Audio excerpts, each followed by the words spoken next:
um novo comportamento começou a orientar a gestão da sociedade nos últimos 30 a 40 anos, mas começou a se fixar melhor nos últimos anos, talvez nos últimos 15 anos, o conceito da sustentabilidade, uma expectativa de comportamento de pessoas e organizações.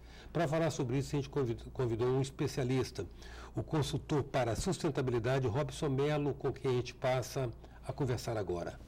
Robson, esse conceito da sustentabilidade, ele está relativamente banalizado, mas o que importa é saber o seguinte, ele está incorporado como um comportamento, na perspectiva empresarial, o que é ser sustentável? Olha, Eustáquio, primeiro, satisfação de estar aqui com você, muito obrigado pelo convite. Minha também. E é interessante realmente a ideia da sustentabilidade, é uma palavra da moda, muitos estão usando para poder dizer que está em dia, mas é preciso bem entender isso. Eu gosto de fazer as pessoas entenderem sustentabilidade dizendo pelo que não é sustentabilidade, ou seja, o que é insustentável. É insustentável uma nação com as crianças fora da escola. É insustentável uma cidade, uma população que não tem saneamento básico. É insustentável uma política pública que está à mercê do gestor que vai ser eleito no próximo pleito. Então, também é insustentável uma empresa que não pode pagar bem os seus empregados, que não recolhe os impostos e que, portanto, também não dá lucro. Então, para entender sustentabilidade, eu gosto de usar o que não é sustentável.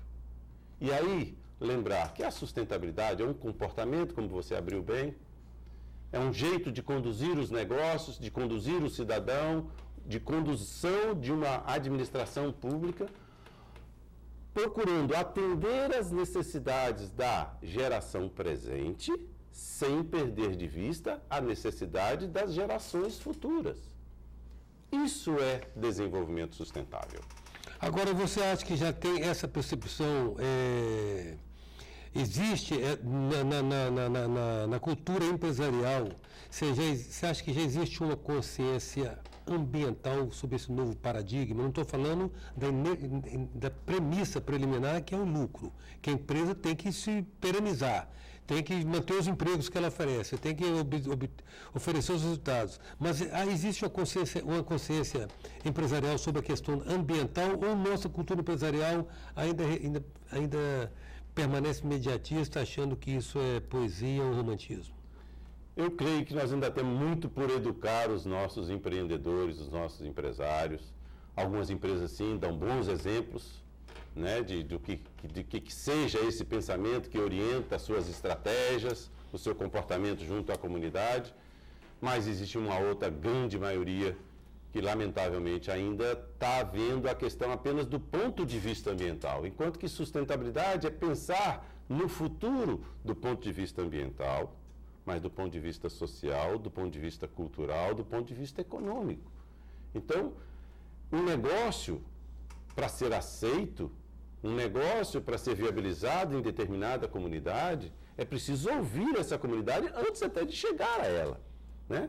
Hoje, os licenciamentos, né, que o Estado pede e autoriza, né, para instalar ou para operar determinado empreendimento, que requer que sejam ouvidas as comunidades locais.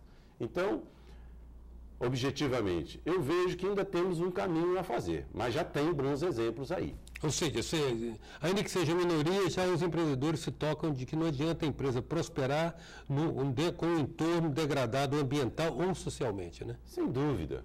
Já caiu a ficha. É insustentável, usando o meu jeito de colocar a questão, é insustentável você ser um oásis de prosperidade e a sua vizinhança não ter saneamento básico, a sua vizinhança não ter ainda condições de mobilidade. Então, aquela empresa que está naquele local deve contribuir para aquele local de todos esses pontos de vista, gerando emprego, óbvio, né? Gerando também essa riqueza, esse que a gente chama de lucro, mas numa perspectiva lato sensu, não apenas para os acionistas, porque da mesma forma que o investidor espera o retorno do capital, a sociedade que deu permissão para aquela empresa estar ali também espera retorno em desenvolvimento econômico, em atendimento ao seu jeito de levar né, a sua cultura, né, espera por emprego, enfim, quer ter um bom vizinho. A gente pode identificar uma perspectiva de sustentabilidade econômica através da democratização do capital, ou seja, da pulverização desse capital? Não tenho dúvida disso.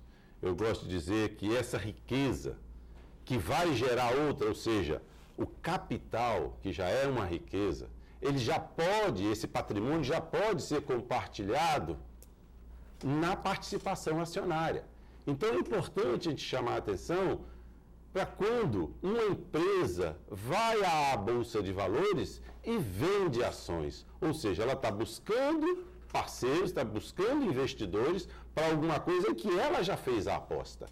E que já tem uma razão de ser, e não apenas aquela razão social registrada na junta comercial, mas a razão de existir. Eu vim aqui para produzir e trazer bem-estar. Robson, reutilizar, reciclar e restringir já pode ser entendido como mantras da sustentabilidade? Eu não tenho dúvida. Há algum tempo, alguns outros consultores chamavam a atenção para a ideia dos 5 R's, 3 R's, ou seja, é preciso repensar como é que você vem utilizando aquilo. É preciso você, em repensando, será que dá para reduzir? E em não sendo possível reduzir, será que dá para reaproveitar? E se não der para reaproveitar, será que daquilo eu posso reciclar, construir uma outra coisa? Aliás, Eustáquio, uma outra palavrinha que vem junto com sustentabilidade, muito na moda ultimamente, é inovação.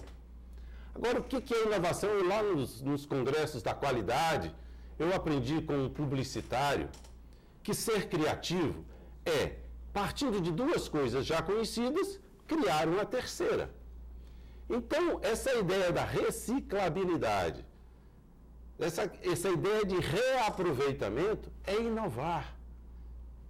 A inovação não está necessariamente num produto absolutamente inédito. A inovação pode estar numa melhor eficiência energética. Ou no novo uso. Ou no novo uso. Isso é inovação. Uhum.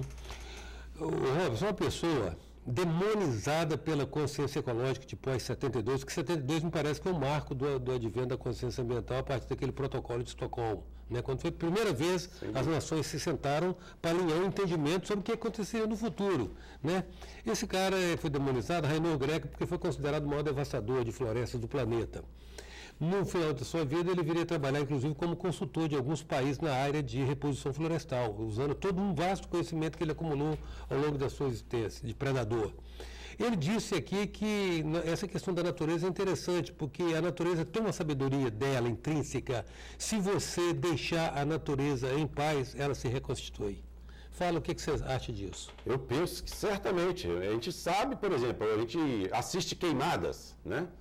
Em algumas montanhas, o nosso Ibituruna saudável, e saudoso, melhor dizendo, a gente via por algumas vezes ser inteiramente queimado, mas depois aquela vegetação voltava sozinha. Agora, é também possível que o homem ajudando, tomando consciência de que com algumas das suas ações pode ajudar essa regeneração de maneira mais rápida.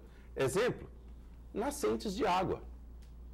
O Instituto Terra, do qual eu também sou conselheiro, atuando nessa ideia da sustentabilidade, tem um projeto chamado Olhos d'Água. O que é o Olhos d'Água? Você vai, primeiro, reconhecendo a cultura daquele local, vai aos antigos, aquelas pessoas que já moram ali há muito tempo, e procura saber onde é que tinha mesmo as nascentes aqui, que agora está devastado, está deflorestado, mas ele é capaz de lembrar onde é que tinha. Então, o Instituto Terra, conhecendo esses pontos, vai lá e planta no entorno de onde existia aquela nascente. Passado algum tempo, com o crescimento dessa vegetação no entorno, o olho d'água renasce. Aquele duto já existia ali. Já existia porque é da natureza. Ele está ali. Então é preciso a gente ajudar também um pouco a natureza.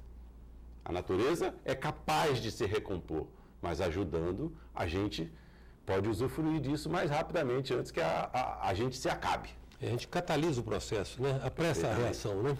Agora, veja bem, o discurso da sustentabilidade hoje também está colocando em xeque a cultura do consumo, do descartável, do one way, ou seja, e aí surge a questão também do que se chama da destinação do pós-consumo.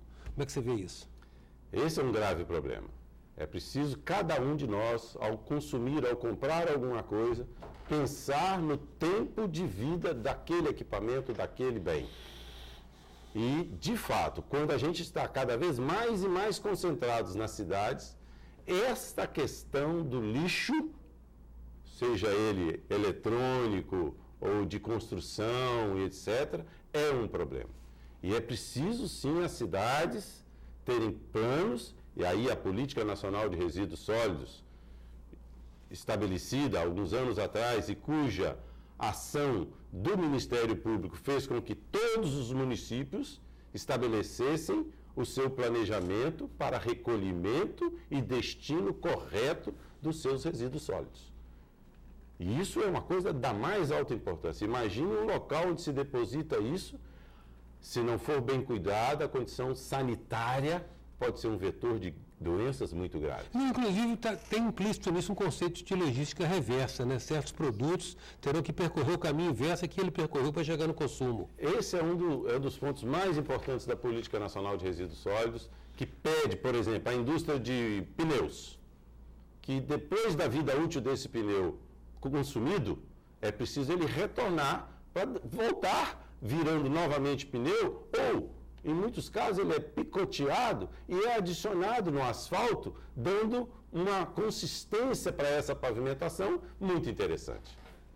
Um exemplo de bateria de telefone também. Baterias de telefone. A gente precisa em casa, com cada um daqueles nossos aparelhinhos, cuidar de quando aquela bateria acabar, fazer o destino certo. Também medicamentos, viu? Medicamentos, já tem algumas farmácias que estão recebendo aqueles medicamentos que a gente não está usando, cujos prazos de validade já venceram, e eles são capazes, mais do que nós em casa, de fazer o devido destino desses medicamentos que passaram do seu tempo. Agora, Robson, uma situação concreta como aqui de Vitória. Temos índices de poluição que a gente não precisa de aferir por aparelho, eles são percebíveis a olhos nus. Tem empresas cujas atividades elas são intrinsecamente poluidoras. É da natureza dela, é difícil. Claro que elas foram instaladas numa época em que não existia esse conceito, logo não há por que discutir esse aspecto do fato de já consumado. Temos a frota de veículo que cresce aceleradamente em função de todo um adensamento urbano. O que fazer? Olha, essa questão da poeira numa grande cidade, com esse tráfego e com alguns polos industriais próximos, não tem dúvida, a ação do homem é de natureza, não que devesse, mas do jeito que nós estamos levando, é predadora, é poluidora. E como você bem disse, tem algumas situações que a gente nem precisa medir, botar termômetro. Você põe a mão ali e está sabendo que está com febre. Do mesmo jeito, eu me lembro bem, enquanto gestor ambiental, em algum momento eu estava conversando com a comunidade, falando todos aqueles indicadores, olha, está vendo? Está aqui, ó, a poeira está dentro do que preconiza a Organização Mundial de Saúde. Mas uma senhora na plateia virou, mas doutor, olha só, eu passo o meu pano de chão aqui, doutor, olha como é que está. Então é preciso considerar isso. Então há coisas que ela, ao demonstrar isso, está dizendo, há uma sujidade que me incomoda. Pode até não estar me afetando respiratoriamente falando, mas é um incômodo. Então é preciso a gente buscar indicadores cada vez mais fortes e até restringir mesmo. A evolução da sociedade, a evolução da tecnologia, é natural que ela vá descobrir formas de a gente exigir destas fontes que sejam mais controladas, sejam mais padrões mais restritivos. É natural. O Estado mesmo já tem alguns termos de compromisso firmados em que, num prazo médio, longo prazo, esses padrões serão reduzidos. Bom, a nossa conversa encerra por aqui por causa da nossa exaustão de tempo, mas eu convido você, meu querido telespectador, a estar conosco no programa de amanhã, onde a gente dá continuidade à entrevista com o especialista Robson Melo, que é também um entusiasta do terceiro setor, e esse vai ser o tema da nossa conversa, terceiro setor. Até lá, então.